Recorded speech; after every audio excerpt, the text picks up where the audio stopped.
Well, today may not be the best day to go swimming. Probably not the best day to go swimming. You know, we've had stormy weather. Gosh, it seems like a lot this past week. Absolutely. Monday, Tuesday, we had severe weather in the morning time. Tornadoes confirmed with that. Even Thursday, we had a wind event that came through. So we've had no shortage of strong storms the last week, but this is pretty typical this time of the year. Normally we get into mid-May. This is kind of the peak of severe weather season for us. Today, we also have another round of storms that we are going to be watching very closely here in the Storm 5 Weather Center. You know, we always have you covered, but I want to give you a heads up to what our threat looks like today. We're under a level 2 on the scale of 1 to 5. Timing on this looks to be around noon until 8 o'clock tonight. So lunchtime to just past dinner time for today. I know it's Mother's Day, but having those plans indoors is going to be the thing to do. We've got the threats to see damaging winds, potentially some flash flooding. These are going to be very efficient rainmakers, some hail, even tornadoes can't be ruled out. And this is just a breakdown of each of those threats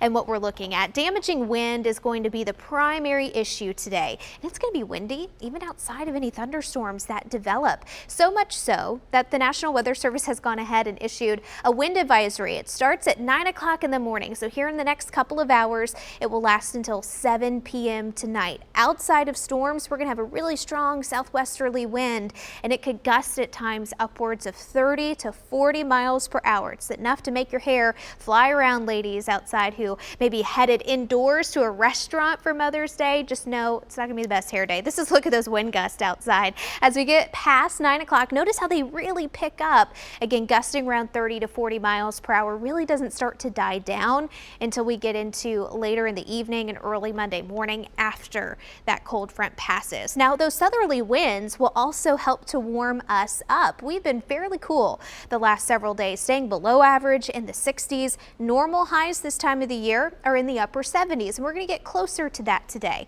Lower 70s at 10 o'clock, and then we'll warm all the way into those upper 70s during the afternoon, with showers starting to fire up around lunchtime for most of us. Outside right now, it's completely dry. If you wanted to go out and walk the dog, if you have some early morning church plans, I don't think you're going to get rained on, at least for the first part of the morning. Looking further towards the north and west, this is a cluster of thunderstorms that dived out of Kansas City down towards Springfield. It's this area right here that we're expected to get close to us once we get into the 9-10 o'clock time frame, and it's going to reach areas towards the north and west first. So we're talking about you, Hopkinsville, Clarksville, back towards Paris. You're going to see these heavier showers starting to build in around 9-10 o'clock in the morning. This continues to move down towards the Dixon, Nashville, Columbia area once we get closer to around 12:30 in the afternoon. Now, this first wave of showers could have some thunderstorms embedded in it, but the good news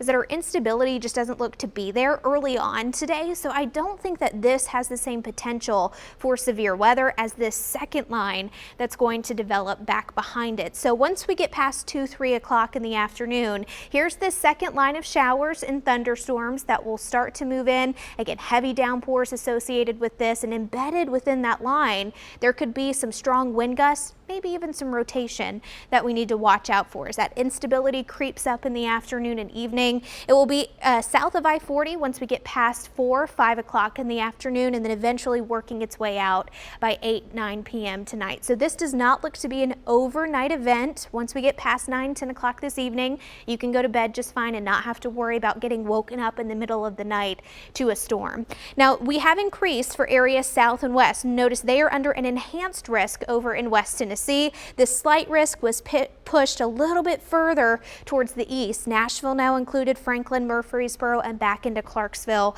and south of Hopkinsville. If you are to the east of that, you're under a level 1 out of 5, but we still need to be weather aware today.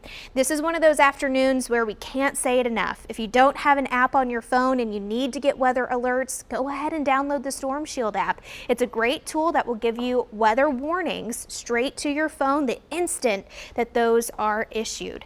We're under a Storm 5 alert later today, starting at noon, again until 8-9 p.m. tonight. Monday and Tuesday are looking drier after a couple of showers that linger Monday morning. The rest of the day is looking good, but again, staying cooler. We're back into the 60s.